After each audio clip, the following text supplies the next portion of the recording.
Ka'imi's First Roundup by Elima Loomis, illustrated by Don Robinson.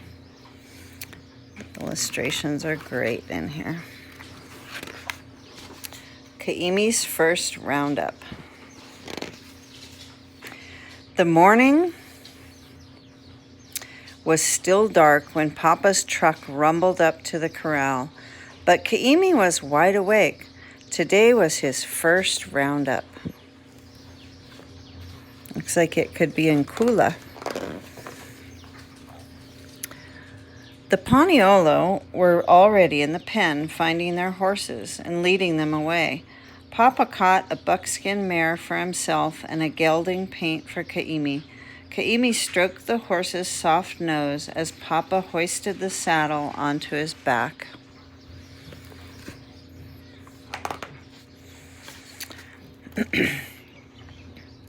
When the horses were ready, Papa reached into his saddlebag and brought out a fine ka'ula-ili, a rawhide rope. "Boy," Papa said, "all you need is one strong horse, one strong heart, and one strong ka'ula-ili. If you have those things, you can be a paniolo." Ka'imi's heart danced as Papa handed him the ka'ula-ili, the rope. All week he had watched Papa make it, stretching the leather, cutting it into strands, and weaving it into a tight braid. More than anything, Ka'imi wanted to use it today to rope a bull for Papa.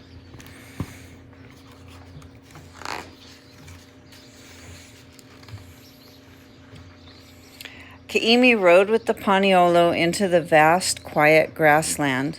Not even the birds made a sound, and the last crickets of the night fell silent as the horses approached.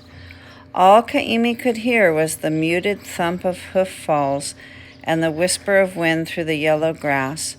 The earth was in shadows, and the sky was streaked with blue, pink, and gold. The cowboys rode many miles across the wind-blown pasture, but found no sign of the cattle. Ka'imi practiced roping the bushes, imagining they were bulls, until Papa told him to stop.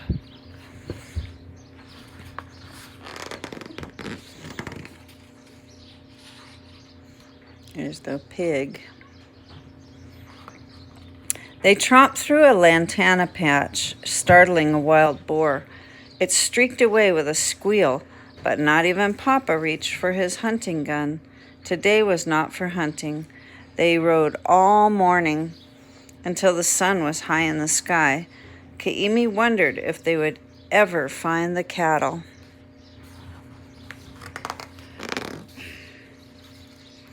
At last they stopped at the foot of a tall pu'u bulging from the plains.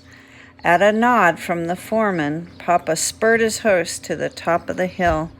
He stopped there and gazed in one direction and then the other, from mountains to sea. When he rode down again, he was smiling. "The cattle are on the other side of the pu'u, not far away," he said.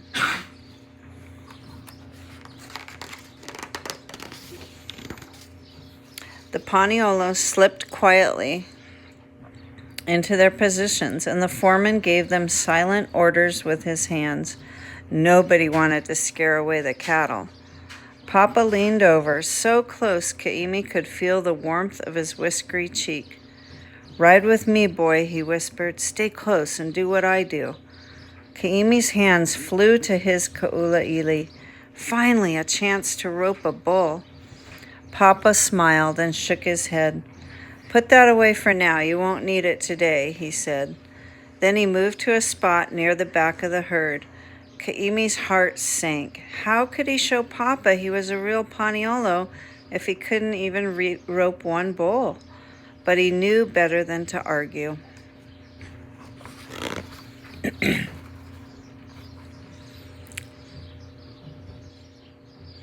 The roundup began. Across the pasture, Ka'imi heard the cowboys shout as they drove scattered groups of cows and calves into a tight herd. He and Papa moved in on a bunch grazing in a stand of guava trees. "Hey, hey, hey!" they shouted as they waved their hats and slapped their thighs.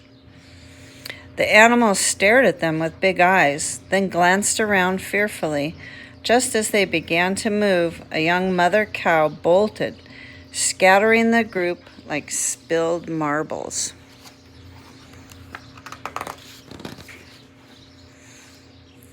There she is.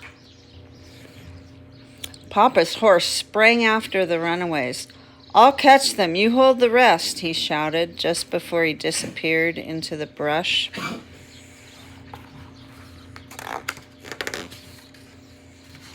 There's Kaimi. He's going to try and keep the other ones there. One cow stood on the far side of the clearing, another hid behind a distant tree, and another peered out from a tangle of scrub. They all watched him, ready to run. How could he hold them in one place? Kaimi prodded his horse toward the nearest cow, hoping to drive it closer to the others, but it dashed into the brush. The next one followed, and the next. Each cow he approached ran away until he had lost them all. Kaimi wished he could run away too.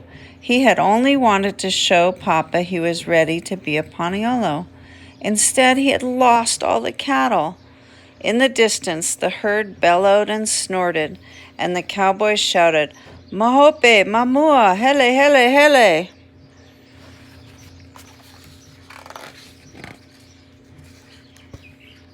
As the cowboys drove in, the last of the herd, Kaimi heard another sound above the din. "Ma, ma, ma." He followed the cries through the twisting paths of the thicket. In a small clearing, a tiny calf called and called for its mother. Its cries grew louder as the herd got farther away. Kaimi nudged his horse closer to the frightened baby. He knew what he had to do.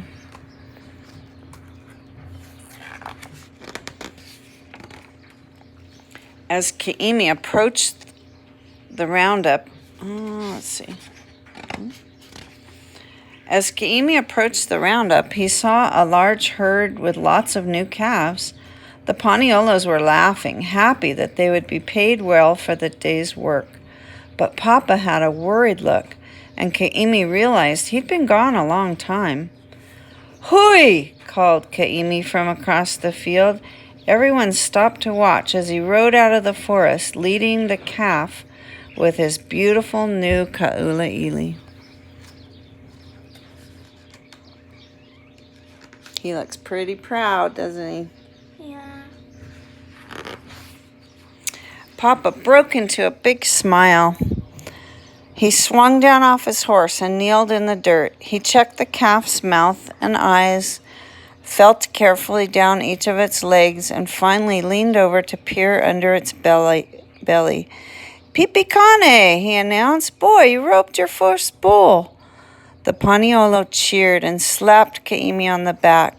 Papa put his heavy hand on Kaimi's shoulder, beaming his approval. Kaimi's heart soared. "Lucky I have my ka'ulaili," he said. "Yes," said Papa. "Now you're a real Paniolo." So he's gonna keep the cow?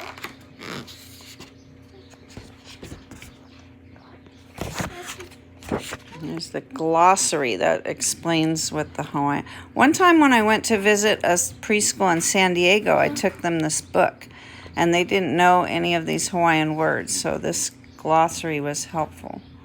Hele means to go. Hui means halu, halu, an exclamation. Kane is a male or a boy. Ka'ulaili is a leather rope or lasso. Mahope means backward. Mamua means forward. Paniolo means cowboy. Pipi means cattle. And Pu'u means hill.